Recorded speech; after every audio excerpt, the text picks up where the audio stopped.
200 بتاخد وقتها شويه صغيرين، يعني ما بتاخدش سوا خالص، يعني ما بتاخدش وقت قصدي.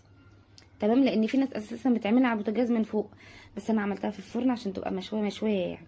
وعملت شويه رز اصفر اللي هو مبهر، كركم.